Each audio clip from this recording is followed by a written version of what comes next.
नमस्कार दोस्तों। सोचिए भारत का एक ऐसा हिस्सा जिसे दशकों तक सिर्फ एक नाम से जाना गया, कॉन्फ्लिक्ट जोन, जहां डेवलपमेंट नहीं, इन्वेस्टमेंट नहीं, जहां फ्यूचर नहीं। लेकिन आज 2026 में वही रीजन दुनिया का सबसे बड़ा ग्लोबल प्लेटफॉर्म पर खड़ा है, वर्ल्ड इकोनॉमिक फोरम, और वहां खड़ा है असम। यह सिर्फ एक स्टेट की स्टोरी नहीं है, यह है नॉर्थ ईस्ट इंडिया की ट्रांसफॉर्मेशन स्टोरी। यह है इंडिया के फ्यूचर की कहानी। 1990 में जब दिल्ली में नॉर्थ ईस्ट इंडिया का नाम लिया जाता था, नॉर्थ ईस्ट को डेवलपमेंट से नहीं, कॉन्फ्लिक्ट से पहचाना जाता था। कनेक्टिविटी वह सिर्फ एक सपना था, इन्वेस्टमेंट वो तो सवाल ही नहीं था। नॉर्थ ईस्ट के साथ इंडस्ट्री के रिलेशन वैसे कुछ खास नहीं था। लोगों के मन में एक डर था, नॉर्थ ईस्ट का मतलब रिमोट, रिस्की और अनरीचेबल रीजन। यही वजह थी कि नॉर्थ ईस्ट इंडिया को इंडिया का फार एवे कॉर्नर कहा जाता था। लेकिन इतिहास कभी स्टैटिक नहीं रहता, टाइम बदलता है, नैरेटिव बदलता है और डेस्टिनी भी बदलती है। और आज नॉर्थ ईस्ट वही नहीं रहा। आज नॉर्थ ईस्ट सिर्फ इंडिया का रिमोट रीजन नहीं है, आज नॉर्थ ईस्ट इंडिया का फ्यूचर गेटवे बन चुका है। स्विट्जरलैंड के डावोस में जहां दुनिया के सबसे पावरफुल लीडर्स, ग्लोबल इन्वेस्टर्स और मल्टीनेशनल कंपनीज के टॉप एग्जीक्यूटिव्स इकट्ठा होते हैं, वहीं उसी ग्लोबल मंच पर असम अपनी नई पहचान के साथ खड़ा है। और उन्हीं के बीच असम के चीफ मिनिस्टर, जो अब सिर्फ एक स्टेट का प्रतिनिधित्व नहीं कर रहे हैं, बल्कि दुनिया का सामने असम का फ्यूचर विजन पेश कर रहे हैं। हाई लेवल की मीटिंग्स हो रही है IBM के टॉप एग्जीक्यूटिव के साथ, जहां बात हो रही है आर्टिफिशियल इंटेलिजेंस और डिजिटल इनोवेशन की। क्वालकॉम और ग्लोबल सेमीकंडक्टर जेंट के साथ, जहां सपना है असम को इंडिया का नेक्स्ट सेमीकंडक्टर हब बनाने का। टाटा ग्रुप के चेयरमैन के साथ, जहां फोकस है सेमीकंडक्टर इकोसिस्टम और लॉन्ग टर्म इंडस्ट्रियल ग्रोथ पर। और लुलु ग्रुप जैसे ग्लोबल रिटेल लीडर्स के साथ, जहां चर्चा हो रही है एग्रीकल्चर, रिटेल और हॉस्पिटलिटी इन्वेस्टमेंट की। लेकिन असली सवाल यहाँ है, इन मीटिंग्स में असम किस तरह का फ्यूचर डिजाइन कर रहा है। बात हो रही है AI और स्मार्ट इकोनॉमी की, डिजिटल इनोवेशन और नेक्स्ट जनरेशन इंडस्ट्रीज की, स्किल डेवलपमेंट और फ्यूचर रेडी वर्कफोर्स की, सेमीकंडक्टर इकोसिस्टम और हाईटेक मैन्युफैक्चरिंग की, ग्रीन एनर्जी और सस्टेनेबल डेवलपमेंट की, एग्रीकल्चर और वैल्यूएबल एडेड प्रोसेसिंग की, लॉजिस्टिक और ग्लोबल ट्रेड कनेक्टिविटी, जो किसी भी इकोनॉमी के बैकबोन होते हैं।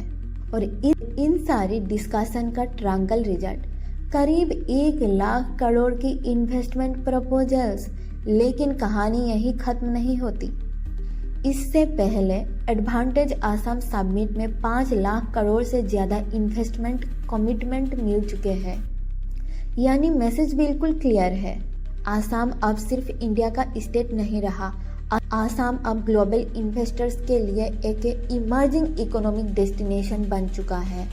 Assam is open for global businesses. कुछ साल पहले तक असम की नाम सुनते ही दिमाग में एक ही तस्वीर आती थी, tea gardens, oil and gas और वाइल्ड लाइफ, यानी नेचर, रिसोर्स और ट्रेडिशन। लेकिन आज असम सिर्फ ट्रेडिशन नहीं, असम ट्रांसफॉर्मेशन की कहानी बन चुका है। आज असम एक नई पहचान बना रहा है, सेमीकंडक्टर हब। यानी जागीरोड में बन रहा है टाटा का सेमीकंडक्टर प्लांट, एक ऐसा प्रोजेक्ट जो असम की इकोनॉमी की दिशा ही बदल सकता है।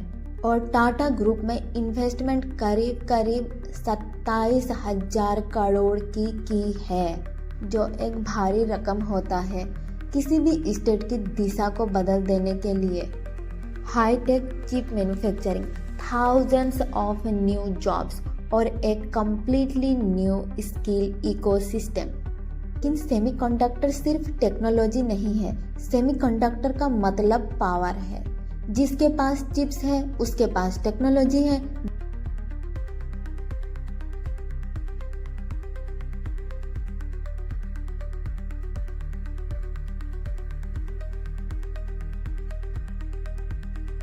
डेवलपमेंट का सबसे बड़ा प्रूफ होता है इंफ्रास्ट्रक्चर, और अगर आज आसाम को समझना है तो उसके ब्रिज, रोड, सिटीज को देखना होगा, क्योंकि असम में जो इंफ्रास्ट्रक्चर बूम चल रहा है वह सिर्फ नॉर्मल डेवलपमेंट नहीं है, वो अनप्रेसिडेंटेड ट्रांसफॉर्मेशन है।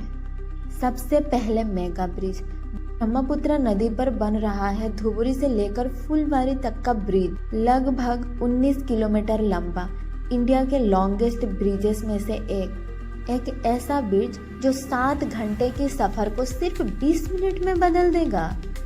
और फिर Majuli Jorhat bridge, world's largest river island Majuli, जो सालों तक फेरी पर डिपेंडेंट था, अब मेनलैंड से परमानेंट तरीके से कनेक्ट होने वाला है। इसका मतलब सिर्फ कनेक्टिविटी नहीं है, इसका मतलब है टूरिज्म बूम, लोकल इकोनॉमी की ग्रोथ और अपॉर्चुनिटीज की नई शुरुआत। लेकिन कहानी ब्रिज तक ही सीमित नहीं है। आसाम की रोड और कॉरिडोर पूरे रीजन की जियोग्राफी बदल रहे हैं। Guwahati ring road, Kaziranga elevated corridor और मल्टी मॉडल लॉजिस्टिक पार्क्स, यह सब प्रोजेक्ट सिर्फ रोड नहीं है, ये आसाम को नेशनल और ग्लोबल ट्रेड से जोड़ने वाले कॉरिडोर्स है। काजीरंगा कॉरिडोर खास इसलिए है क्योंकि यह डेवलपमेंट और एनवायरनमेंट को बैलेंस करता है। एक तरफ फास्ट कनेक्टिविटी और दूसरी तरफ वाइल्ड लाइफ प्रोटेक्शन, यानी डेवलपमेंट लेकिन नेचर की कीमत पर नहीं। और अगर सिटीज़ की बात करें, Guwahati metro, smart city development और रेलवे स्टेशन का मॉडर्नाइजेशन, ये सब आसाम को एक मॉडर्न अर्बन आइडेंटिटी दे रहे हैं। लेकिन डेवलपमेंट सिर्फ हाईवेज और मेट्रो से नहीं होता, डेवलपमेंट सोसाइटी तक पहुंचता है। न्यू मेडिकल कॉलेजेस, हॉस्पिटल्स, एकता मॉल और माँ कामाख्या कॉरिडोर, ये प्रोजेक्ट्स बिल्डिंग्स नहीं है, ये सिग्नल्स है। सिग्नल की आसाम बदल चुका है। नॉर्थ ईस्ट अब पीछे नहीं रहा। नॉर्थ ईस्ट अब इंडिया के ग्रोथ मैप पर एक सेंट्रल पोजीशन लेने वाला है। नॉर्थ ईस्ट सिर्फ मैप पर बना हुआ एक हिस्सा नहीं है, यह इंडिया का स्ट्रेटेजिक गेटवे है, एक ऐसा गेटवे जो इंडिया को एशिया से जोड़ता है। नॉर्थ ईस्ट की जियोग्राफी खुद एक मैसेज देते हैं। यह रीजन कनेक्टेड करता है चाइना से, म्यांमार, बांग्लादेश, भूटान और नेपाल से। यानी नॉर्थ ईस्ट सिर्फ बॉर्डर नहीं है, नॉर्थ ईस्ट ब्रिज है। और इसी ब्रिज के जरिए इंडिया अपनी एक्ट ईस्ट पॉलिसी को रियलिटी में बदल रहा है। इंडिया अब सिर्फ साउथ एशिया तक सीमित नहीं रहना चाहता, इंडिया साउथ ईस्ट एशिया से डायरेक्ट कनेक्ट होना चाहता है और इसके लिए मेगा कनेक्टिविटी प्रोजेक्ट चल रहा है। इंडिया म्यांमार थाईलैंड हाईवे, जो इंडिया को साउथ ईस्ट एशिया से रोड के जरिए जोड़ देगा। कालाधन मल्टी मॉडल प्रोजेक्ट, जो सी रूट के जरिए इंडिया को म्यांमार से कनेक्ट करेगा। और BBIN corridor, Bangladesh, Bhutan, India और नेपाल के बीच ट्रेड और ट्रांसपोर्ट को रिवॉल्यूशनाइज करने वाला कॉरिडोर। अगर गुजरात इंडिया का वेस्टर्न गेटवे है जहां से इंडिया ग्लोबल ट्रेड में एंट्री करता है, तो नॉर्थ ईस्ट इंडिया का ईस्टर्न गेटवे बन रहा है जहां से इंडिया एशिया के फ्यूचर में एंट्री करेगा। और यही रीजन है कि एक्सपर्ट्स आज एक बात साफ साफ कह रहे हैं, north east is not just rising, north east is becoming the new Gujarat. Development से पहले एक चीज जरूरी होती है, पीस, क्योंकि जहाँ पीस नहीं होता वहाँ प्रोग्रेस नहीं होती। नॉर्थ ईस्ट में दशकों तक इंसर्जेंसी रही, गन्स की आवाज़, कॉन्फ्लिक्ट की खबरें और अनसर्टेनिटी की माहौल। लेकिन अब पिक्चर बदल रही है, पीस एकॉर्ड्स हुए हैं, वायलेंस में शार्प डिक्लाइन आया है, गवर्नेंस पहले से ज़्यादा स्ट्रॉन्ग हुआ है और यही बदलाव का सबसे बड़ा टर्निंग पॉइंट है।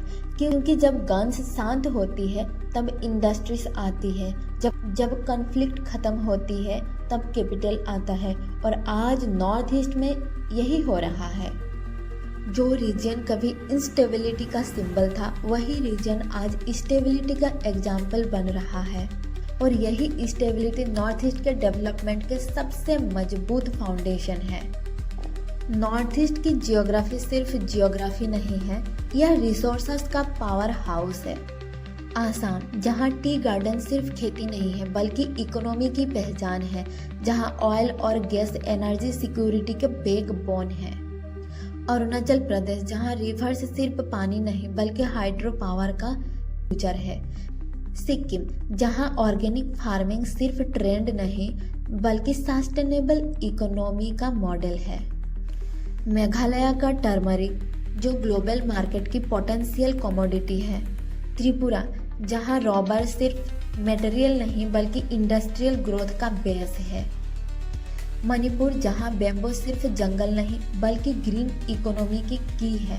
लेकिन असली सवाल यह है, अगर इन रिसोर्सेज को सही स्ट्रेटजी के साथ डेवलपमेंट किया जाए, अगर टेक्नोलॉजी और इन्वेस्टमेंट को नेचर के साथ बैलेंस किया जाए, तो नॉर्थ ईस्ट सिर्फ इंडिया का रीजन नहीं रहेगा। नॉर्थ ईस्ट पूरे एशिया का इकोनॉमिक हब बन सकता है और शायद इंडिया की नेक्स्ट ग्रोथ स्टोरी यहीं से शुरू हो सकती है। लेकिन हर सक्सेस स्टोरी का एक दूसरा पहलू भी होता है। नॉर्थ ईस्ट की ट्रांसफॉर्मेशन स्टोरी भी पूरी तरह परफेक्ट नहीं है। इस रीजन के सामने कुछ रियल चैलेंजेस खड़े हैं। एनवायरमेंटल रिस्क, जहां रैपिड डेवलपमेंट फ्रेजाइल इकोलॉजी को नुकसान पहुंचा सकता है। ट्राइबल राइट्स, जहां डेवलपमेंट और इंडिजिनियस कम्युनिटीज के बीच बैलेंस बनाना जरूरी है। सस्टेनेबल डेवलपमेंट, जहां ग्रोथ सिर्फ फास्ट नहीं लॉन्ग टर्म और रेस्पॉन्सिबल भी होना चाहिए। चाइना फैक्टर तो है ही, जो नॉर्थ ईस्ट की जियोपॉलिटिक्स को सेंसिटिव बनाता है, और म्यांमार की इंस्टेबिलिटी, जो रीजनल कनेक्टिविटी और सिक्योरिटी पर असर डालती है। अगर डेवलपमेंट अनकंट्रोल्ड हुआ तो नेचर और कल्चर दोनों खतरे में पड़ सकते हैं। और यही रीज़न है कि नॉर्थ ईस्ट के लिए सबसे ज़रूरी चीज़ सिर्फ ग्रोथ नहीं है, बैलेंस ग्रोथ। एक ऐसी ग्रोथ जो इकोनॉमी को भी मजबूत करे और आइडेंटिटी को भी सुरक्षित रखे, क्योंकि असली डेवलपमेंट वही है जो फ्यूचर को बेहतर बनाए, ना कि उसे खतरे में डाले। तो सवाल यह नहीं है कि नॉर्थ ईस्ट डेवलप होगा या नहीं, सवाल यह है कि क्या इंडिया नॉर्थ ईस्ट के पोटेंशियल को पूरी तरह से अनलॉक कर पाएगा।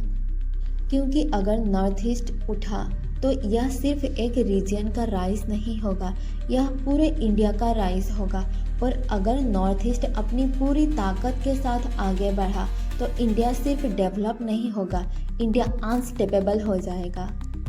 अगर आपको यह वीडियो पसंद आई है तो वीडियो को लाइक करें, अपने दोस्तों में शेयर करें और कमेंट में अपना फीडबैक देना ना भूलें।